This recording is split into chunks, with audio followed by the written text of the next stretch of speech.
Land development banks किंवा भूविकास बँका या भारतातील सहकारी पतपुरवठा यंत्रणेमधील महत्त्वाच्या संस्था असून या संस्थांची कार्यपद्धती, त्यांचे व्यवस्थापन, त्याचबरोबर त्यांच्या स्थापनेमधील काही महत्त्वाच्या बाबींमध्ये काळाच्या ओघात वेगवेगळ्या प्रकारचे बदल झाल्याचे आपल्याला दिसून येतात. या लँड डेव्हलपमेंट बँकांच्या बाबतची अद्ययावत माहिती घेण्याचा प्रयत्न आपण या व्हिडिओच्या माध्यमातून करत आहोत.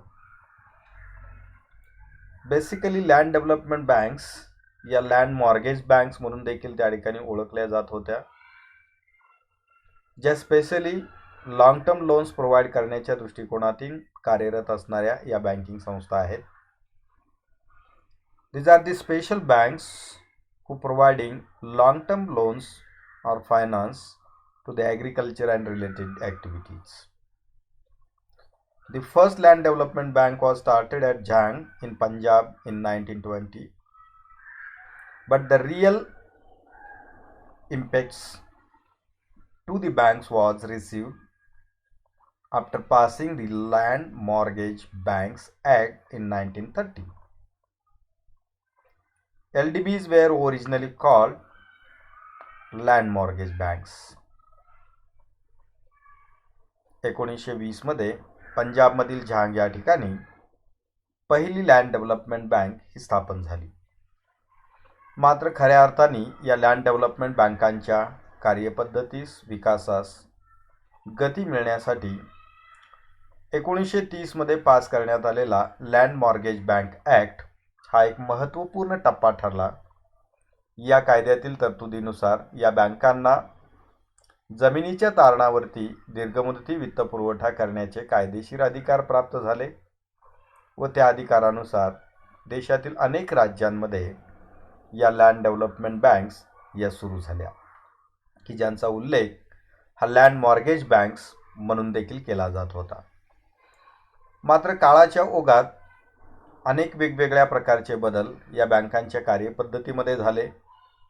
त्यामधील सर्वात महत्त्वाचा बदल म्हणजे या बँकांच्या नावामध्ये बदल करण्यात आला. पूर्वी या बँकांना प्रायमरी लँड डेव्हलपमेंट बँक्स आणि सेंट्रल लँड डेव्हलपमेंट बँक्स किंवा त्यांनाच स्टेट लँड डेव्हलपमेंट बँक्स असे म्हटले जात होते. म्हणजेच प्राथमिक भूविकास बँका व मध्यवर्ती भूविकास बँका किंवा राज्य भूविकास बँका. मात्र त्यांचं नामकरण हे त्या ठिकाणी करण्यात आलं आणि नवीन नाव primary agriculture cooperative and rural development banks, state agricultural cooperative and rural development banks म्हणजेच PCARDB, SCARDB हे त्यांचं नामकरण त्या ठिकाणी करण्यात आलं.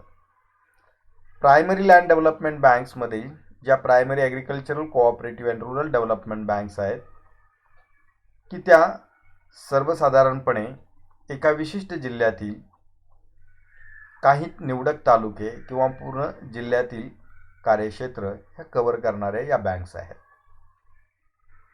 मात्र सेंट्रल किंवा स्टेट लँड डेव्हलपमेंट बँक्स म्हणजे सध्याच्या state agricultural cooperative and rural development banks या राज्य पातळीवरती म्हणजेच राज्यात केंद्रीय लेवलला मध्यवर्ती पातळीवरती काम करणाऱ्या या लँड डेव्हलपमेंट बँक्स आहेत, की ज्या त्या राज्यातील वेगवेगळ्या जिल्ह्यामध्ये कार्यरत असणाऱ्या primary agricultural cooperative and rural development बँकांना रिफायनान्स करणे, त्यांना बँकिंग सेवा सुविधा उपलब्ध करून देणे व त्यांच्या माध्यमातून शेतकऱ्यांना फायनान्सच्या सुविधा उपलब्ध करून देण्याचे कार्य करणाऱ्या या बँक्स आहेत. थोडक्यात या बँकेच्या पूर्वीच्या नावामध्ये हा सध्या बदल करण्यात आलेला आहे आणि हा एक महत्त्वपूर्ण बदल आहे. देशभरातील वेगवेगळ्या राज्यामध्ये या बँकांची रचना किंवा त्यांचं ऑर्गनायझेशनल स्ट्रक्चर या सर्व बाबी जर आपण पाहिल्या, त्यामध्ये खूप मोठ्या प्रमाणात हे त्या डिस्क्रिप्शनशी किंवा त्याच्यामध्ये तफावत असल्याचे आपल्याला पाहायला मिळेल. काही राज्यामध्ये एकल स्वरूपाची संरचना आहे, काही राज्यामध्ये द्विस्तरीय संरचना आहे, काही राज्यांच्यामध्ये एकल व द्विस्तरीय अशी मिक्स्ड यंत्रणा किंवा संमिश्र पद्धती आपल्याला पाहायला मिळते, तर काही राज्यामध्ये संयुक्त अशा पद्धतीची म्हणजेच त्या ठिकाणी इंटिग्रेटेड स्वरूपाचं स्वरूप किंवा संरचना देखील पाहाव्यास मिळते. आपण यामध्ये जर आपण युनिटरी स्ट्रक्चर किंवा एकल संरचना असणारी राज्य जर आपण पाहिली तर त्यामध्ये बिहार, गुजरात, जम्मू आणि काश्मीर, महाराष्ट्र, मणिपूर, पाँडिचेरी, त्रिपुरा आणि उत्तर प्रदेश या राज्यामध्ये एकल स्वरूपाची संरचना ही असल्याचे आपल्याला पाहायला मिळते. म्हणजे या ठिकाणी की राज्य भूविकास बँका आणि प्राथमिक भूविकास बँका असा फरक असल्याचे आपल्याला पाहायला मिळत नाही. टू टायर स्ट्रक्चर म्हणजे द्विस्तरीय संरचनेमध्ये की या विशिष्ट राज्यांच्या मध्ये state cooperative agriculture and rural development banks पण आहेत आणि त्या ठिकाणी primary cooperative agriculture and rural development bank देखील त्यामध्ये आपल्याला पाहायला मिळतात. आता यामध्ये जर आपण त्या ठिकाणी पाहिलं, हरियाणा, कर्नाटक, केरळ, मध्य प्रदेश, ओरिसा, पंजाब, राजस्थान आणि तामिळनाडू या राज्यामध्ये द्विस्तरीय रचना असल्याचे आपल्याला पाहायला मिळते. म्हणजेच या राज्यात राज्य पातळीवर काम करणाऱ्या state cooperative agriculture and rural development banks आणि जिल्ह्यातील विशिष्ट कार्यक्षेत्रामध्ये काम करणाऱ्या primary cooperative agriculture and rural development banks या असल्याचे आपल्याला त्या ठिकाणी पाहायला मिळते.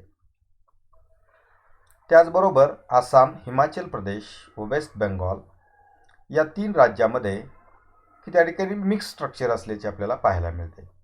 म्हणजे त्या ठिकाणी राज्य भूविकास बँका म्हणजेच राज्य पातळीवरती काम करणाऱ्या या state cooperative agriculture and rural development banks पण आहेत आणि primary cooperative agriculture rural development banks देखील त्यामध्ये काम करत आहेत. म्हणजे यामध्ये दोन्ही पद्धतीची यंत्रणा ही आपल्याला पाहायला मिळते.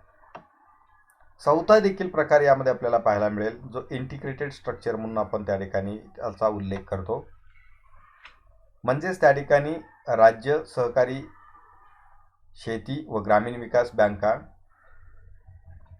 प्राथमिक भूविकास बँकांच्या माध्यमातून वित्तपुरवठा करण्याचं काम त्या ठिकाणी करत आहेत. त्यामध्ये Andhra Pradesh, Arunachal Pradesh, Meghalaya, Mizoram, Nagaland, Goa, Delhi and union territories like Chandigarh, Andaman and Nicobar यांचा समावेश इंटिग्रेटेड स्ट्रक्चर असणाऱ्या PCARD आणि SCARDB यांच्यामध्ये हा होतो. या बँकांना आवश्यक असणारे फंड्स हे त्या ठिकाणी संकलित करण्याकरिता ते स्वतःचे शेअर्स विक्री करून निधी संकलित करतात. त्याचबरोबर स्वतः त्या ठिकाणी कर्जरोख्यांची विक्री करून म्हणजेच डिबेंचरची विक्री करून निधी संकलित करू शकतात, की ज्यामध्ये regular debentures, rural debentures, special development debentures या 3 प्रकारांतर्गत डिबेंचर्स इश्यू करून म्हणजेच कर्जरोख्यांची विक्री करून निधी संकलित करण्याचे काम या बँकांच्या माध्यमातून हे केले जात असते. सर्वसाधारणपणे या डिबेंचरची खरेदी वेगवेगळ्या financial institutions, commercial banks, cooperative banks, NABARD त्याचबरोबर स्टेट गव्हर्नमेंटकडून या डिबेंचरची खरेदी केली जात असते व त्यांना निधी उपलब्ध करून दिला जात असतो. त्याचबरोबर या सर्व बँक नाबार्डच्या प्रिव्ह्यूच्या अंतर्गत येत असल्यामुळे व नाबार्डचे रेग्युलेटरी व डेव्हलपमेंटल रोल हा यामध्ये महत्त्वाचा असल्यामुळे नाबार्डद्वारे या बँकांना कर्जाची सुविधा उपलब्ध करून दिली जाते. ते ज्या संस्थांना, ज्या बँकांना अशा कर्जांची आवश्यकता आहे अशा बँका नाबार्डकडून कर्ज घेऊन आपली निधीची गरज पूर्ण करू शकतात. त्याचबरोबर reimbursement of subsidies from the government, शासनाच्या विविध योजनेच्या अंतर्गत करण्यात येणारा कर्ज पुरवठा किंवा निधी पुरवठा हा राज्य सरकार किंवा केंद्र सरकारकडून रिएम्बर्स केला जात असतो, की ज्यामधून या बँकांना निधी उपलब्ध होत असतो. या व्यतिरिक्त इतर बँकांना जे निधी संकलनाचे काही मार्ग उपलब्ध आहेत त्यातील काही मार्ग या स्टेट किंवा primary cooperative agriculture and rural development बँक्सना देखील उपलब्ध असल्याचे आपल्याला पाहायला मिळेल. त्याचबरोबर या बँकिंग संस्थांच्या क्रेडिट सर्व्हिसेस म्हणजे लेंडिंग सर्व्हिसेस जर आपण पाहिल्या तर या बँकांद्वारे मायनर इरिगेशन प्रोजेक्ट्स की ज्याच्यामध्ये डिगिंग किंवा renovation of wells, installation of pumpsets, construction of irrigation channels, pipelines, sprinkler, drip irrigation system, community wells, lift irrigation system यासारख्या प्रकल्पासाठी दीर्घमुदती वित्तपुरवठा हा केला जातो. त्याचबरोबर फार्म मेकॅनायझेशनसाठी, शेतीच्या यांत्रिकीकरणासाठी ट्रॅक्टर, पॉवर टिलर, वेगवेगळ्या accessories, combined harvester, trollers, power tillers यासारख्या इक्विपमेंटच्या खरेदीसाठी किंवा मशीनच्या खरेदीसाठी कर्जपुरवठा केला जातो. त्याचबरोबर land development, land reclaiming including water conservation याकरिता निधी पुरवठा केला जातो. Horticulture development, specially fruits, crops, floriculture, mushroom, vegetables etcetera याकरिता देखील निधी उपलब्ध करून दिला जातो. प्लांटेशन क्रॉप्स यामध्ये कोकोनट, कॅशोनट, त्याचबरोबर ऑर्गनट्स, रबर, कॉफी, त्याचबरोबर कार्डोमम, टी, बांबू यासारख्या वृक्षांची किंवा झाडांची लागण करण्यासाठी देखील निधी किंवा कर्जपुरवठा केला जातो. त्याचबरोबर डायव्हर्सिफाईड ॲक्टिव्हिटीजमध्ये dairy, poultry, piggery, rabbit, fishery, sheeps, goat farming यासारख्या अनेक वेगवेगळ्या प्रकारच्या ज्या रिलेटेड ॲक्टिव्हिटीज आहेत या ॲक्टिव्हिटीजकरिता देखील फायनान्सची प्रोव्हिजन या बँक्स करत असतात. वॉटर सेट डेव्हलपमेंट असेल, त्याचबरोबर अफॉरेस्टेशन असेल, ड्रायलँड डेव्हलपमेंट असेल, पेमेंट ऑफ ओल्ड डेट्स म्हणजे जुन्या कर्जांची परतफेड करण्यासाठी असेल, त्याचबरोबर नॉन फार्म सेक्टरच्या अंतर्गत village and cottage industries, rural artisans, small scale industries, agro processing and food processing units यासारख्या युनिटला देखील लॉंग टर्म फायनान्स करण्याचे काम या बँक्स त्या ठिकाणी करत असतात. परंतु या उत्तम व विधायक हेतूंनी सुरू केलेल्या बँकांची रियालिटी जर आपण पाहिली तर ती त्या ठिकाणी अत्यंत खेदजनक असल्याचे आपल्याला पाहायला मिळेल. सर्वसाधारणपणे या देशामध्ये कार्यरत असणाऱ्या या ज्या state cooperative agriculture and rural development banks आहेत या बँकांच्या बाबतीमधली 2019 पर्यंतची आकडेवारी जी उपलब्ध आहे ती जर आपण त्या ठिकाणी पाहिली तर हरियाणामध्ये 19 बँक्स त्या ठिकाणी कार्यरत आहेत, हिमाचल प्रदेशमध्ये 51, पंजाबमध्ये 89, त्याचबरोबर आपण जर महाराष्ट्रामध्ये आपण पाहिलं तर अशा प्रकारची राज्य पातळीवरची संस्था असल्याचे दिसत नाही. कारण काही राज्यामध्ये युनिटरी सिस्टम, काही राज्यामध्ये 2 टायर स्ट्रक्चर, काही ठिकाणी मिक्स्ड, काही ठिकाणी इंटिग्रेटेड सिस्टम असल्यामुळे देशभरातल्या वेगवेगळ्या राज्यामध्ये ही विविधता आपल्याला पाहायला मिळते.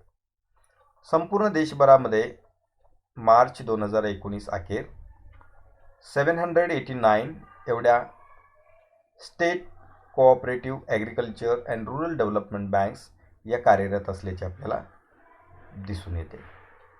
या बँकांच्या बाबतचा प्रॉफिट अँड लॉस जर आपण पाहिला तर सातत्याने लॉसमध्ये असणाऱ्या बँक्स म्हणून यांची खासियत आहे. 4,946 कोटी रुपयांचा लाख रुपयांचा लॉस या बँकांच्या बाबतीमध्ये झालेला आपल्याला पाहायला मिळतोय. त्याचबरोबर त्या ठिकाणी आपण जर या बँकांचं NPAचं प्रमाण जर आपण पाहिलं तर 26% NPA आपल्याला पाहायला मिळतोय. रिकव्हरी रेशो जो आहे तो अत्यंत निग्लिजिबल असल्याचं आपल्याला पाहायला मिळतं आहे. म्हणजे 50% पर्यंत त्या ठिकाणी रिकव्हरी रेशो आपण पाहत आहोत. एक्झॅक्टली 46.1% एवढाच त्या ठिकाणी रिकव्हरीचा रेशो म्हणजे वसुलीचं प्रमाण हे असल्याचं आपल्याला पाहायला मिळेल. तशाच प्रकारची परिस्थिती primary cooperative agriculture and rural development बँकांच्यामध्ये पाहायला मिळते. स्टेट वाईज जर आपण त्या ठिकाणी आढावा घेतला तर त्या ठिकाणी ज्या प्रॉफिटमध्ये असणाऱ्या ज्या काही primary cooperative agriculture and rural development banks ज्या आहेत त्यांचं प्रमाण त्या ठिकाणी अत्यंत नगण्य असल्याचं आपल्याला पाहायला मिळतं. आणि यांना झालेला जो काही प्रॉफिट आहे हा प्रॉफिट जर आपण त्या ठिकाणी पाहिला तर तो अत्यंत कमी आहे. प्रॉफिटमध्ये असणाऱ्या केवळ 257 बँक्स आहेत आणि त्याची अमाऊंट जी आहे ती त्या ठिकाणी 12,743 लाख रुपये इतकी आहे. लॉसच्या बाबतीमध्ये जर आपण पाहिलं तर लॉसच्या बाबतीमध्ये सातत्याने ही वाढ झालेली आपल्याला पाहायला मिळते. 2018-19 अखेर या संस्थांना या बँकांना झालेला लॉस हा 54,493 लाख रुपयांचा हा आपल्याला पाहायला मिळेल. NPA टू लोन रेशो जो आहे तो त्या ठिकाणी 39.4% आहे. रिकव्हरी रेशो जो आहे तो 40.7% असल्याची देखील आपल्याला पाहायला मिळेल. म्हणजे ही सर्व आकडेवारी जर आपण त्या ठिकाणी पाहिली तर आपल्याला असं त्या ठिकाणी निश्चितपणे म्हणता येऊ शकतं की this banks are on death bed. म्हणजेच या बँका आता वाढत्या NPAमुळे आणि त्या ठिकाणी वाढत चाललेल्या लॉसमुळे या डेथ बेडवरती असणाऱ्या बँक्स म्हणून त्यांची गणना आज केली जात आहे. अर्थात त्या राज्यामध्ये संबंधित राज्य सरकारने या बँकांच्या कार्यपद्धतीमध्ये नफा क्षमतेमध्ये बदल घडवून आणण्याच्या दृष्टिकोनातून अनेक वेगवेगळ्या उपाययोजना केलेल्या असल्या तरी प्रत्यक्षात त्याचा फार मोठा फायदा या बँकांची आर्थिक स्थिती सुधारण्यामध्ये त्यांचं फायनान्शियल हेल्थ इम्प्रूव्ह होण्याच्या दृष्टिकोनातून हा काही फारसा फायदा हा आपल्याला झालेला त्या ठिकाणी दिसत नाही.